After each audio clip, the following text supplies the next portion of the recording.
Hi everyone, hope you are doing well from wherever you're watching this channel, depending on your time zone.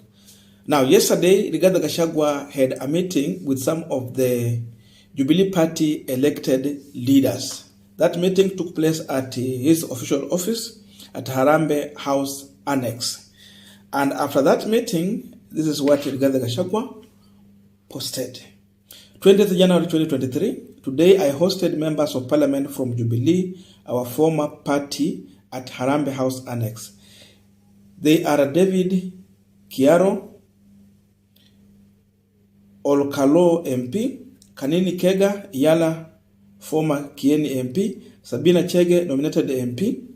We have Bahati MP, Kinangop MP, South Menti MP, Embakasi West MP, Stureh MP, Igembe Central MP, Lamu West MP, and Lamu Senator. We discussed issues touching on development in the respective areas of representation. Elections are over and we must work together irrespective of our political affiliation. Indeed, His Excellency President William Samoei Ruto and I have agreed that 2023 is the year of work. Does Gachagua understand what he's writing? Because he writes this, but what he does is totally different. And we have to put the interest of the people first to build back our economy. Now, to understand the reason why Gachagua is meeting with the Jubilee members of parliament, because largely they are from Mount Kenya, then few from other areas.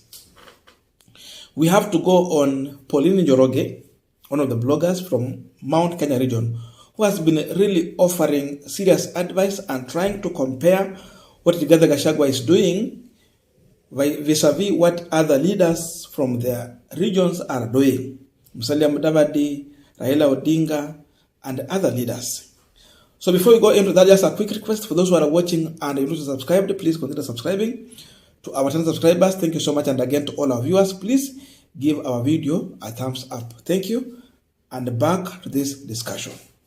Gachagua has been pushed to a corner. And it's not only Pauline Njoroge. You will agree with me, even Wahome Tuku has been doing the same. You try to compare, and you find Gachagua is out of the political direction people are taking after the election. This was on January 13th. This is what Pauline Njoroge posted. While Musalia Mudavadi is trying to reconcile the leadership of the Luhya community under government, even bringing the worst critic of himself and William Ruto from the region for meeting in a Statehouse, Gachagua wake up thinking which Kikuyu he should fight or punish to prove that indeed now he is now in the power. Instead of uniting, he is dispersing. Indeed, a large chair does not make a king. So in one side, Gachagua was busy fighting each and every Kikuyu who did not agree with them during the campaign. That's the truth. Starting from the retired President Uhuru Kenyatta and any close ally who was working for Uhuru Kenyatta or anyone who was supporting Raila Amolo Odinga in Mount Kenya region. The fight has been all over against all of these individuals.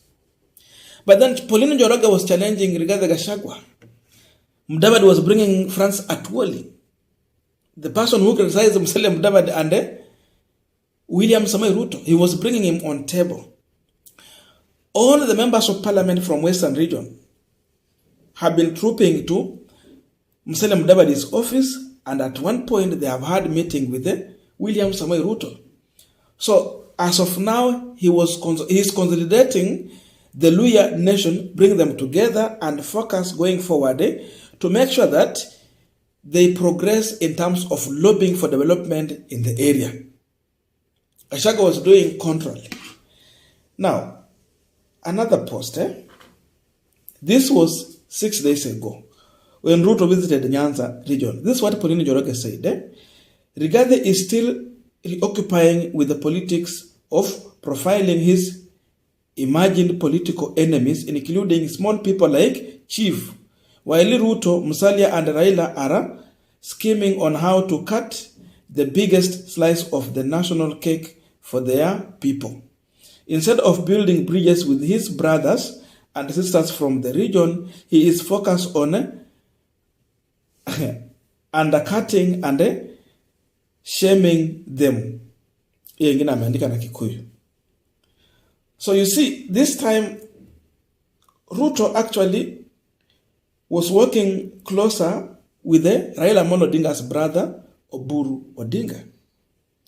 That means, in as much Nyanza region is not supporting William Ruto, they were coming together to welcome the president and lobby for development in their area. For me, I'm okay with that. I know some people are not okay with this. But we understand. Yesterday we were looking on how the budget has been shared. You could see county government has been given little money, but the bigger budget has gone to national government. So it means some of the development, if you want in your area, the way Ruto, because Ruto does not believe in devolution, he was against devolution. So any development you need from your area, it means again you have to reach out to the president. That's why you see at the national level, the budget is big. 47 counties.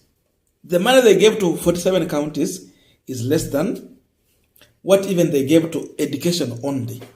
So because of this, you have just to lobby through him, because now that's how Ruto want to run this government. The county government will get less than 15%. So people have to lobby. According to Pauline Njoroge, people are coming together to agree that they need to lobby for their region to benefit as taxpayers. But for Gachagua, he sees fight every day, every morning. And because of this, that's why Pauline Njoroge and Wahome Tuku at one point in their post, they were suggesting, they were trying to say that when the president goes to Western region, Nyanza region, these people will bring the development agenda, they will lobby for development agenda. And it will be on a working day. But when Ruto makes his way to Mount Kenya region, it will always be on a Sunday to attend a church service. And this is not a working day. So these people will come out in their numbers to attack everyone who was against them and then ask for appointment in William Ruto's government. So in one hand, other people are lobbying for development, but on the other hand, people are attacking the people they never agreed with them, but then ask for appointments. That means no development, only prayers and appointments. But other people are lobbying for development. Then now, 3 days ago, Pauline Njoroge did a reaction on a post where Musalia Mudavadi was communicating something to the government. And in a reaction, you can understand. This is what Mudavadi said. Prime CS Musalia Mudavadi directs ministries to submit revised 2022-2023 performance contract by tomorrow's. Ask them to prioritize tasks set by President Ruto. What Pauline Njoroge is trying to react on this post is that it was done by, I think, Stureh. Rigathi Gachagua is busy attacking and politicking. But Mudavadi comes out as a man who is running the engine of William Samoei Ruto's government. You can see he's giving directive.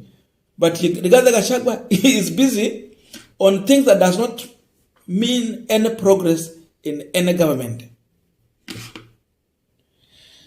Now, lastly, after Rigathi Gachagua meeting with these leaders from Mount Kenya region, this is what Pauline Njoroge said. And this has finally vindicated Pauline Njoroge. The other day, I told some friends that instead of fighting and antagonizing Azimio leaders from Mount Kenya, Rigathi Gachagua should reach out to them and have them in his corner, since in UDA all the MPs from our region and other leaders holding critical docket are not loyal to him. It is very true. There is no leader in Mount Kenya region who is loyal to Rigathi Gachagua, apart from Nyeri governor and Nyeri senator. In my own view, I agree with Pauline Njoroge. All those people Ruto has appointed to the office, he did it without consulting Rigathi Gachagua. It is his own decision to appoint them. There is no way Gachagua has suggested anyone to William Samoei Ruto to appoint to any office. That means loyalty remained to William Samoei Ruto, but not Rigathi Gachagua at all. Pauline Njoroge is 100% right. I agree. We continue. They are loyal to his boss, and that is not about to change.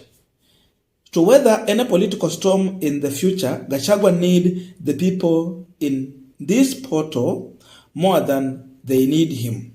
Lakini asiwaite conmen tena. These people are from Mount Kenya region, largely elected on President Uhuru Kenyatta's Jubilee Party ticket. Reality is that Gachagua need the leaders from Mount Kenya region more than they need him. This is a man who don't have even a political party. What if a storm come in UDA party? Then he parties way with William Samoei Ruto. Where will he go? Which political party will he lean on? Gachagua without Ruto or Gachagua without UDA party is nothing. So the truth of the matter is that some of the bloggers in Mount Kenya region have been trying to sharpen and show a direction in which Gachagua has been getting it wrong and trying to correct. So all this you put together, it has pushed Gachagua to a corner to now have a meeting with the leaders from Mount Kenya region. The other issue is to do with the rigged election. You can see now Jeremiah Kioni, UDA Jubilee Party Secretary General, he's coming out boldly to tell what happened.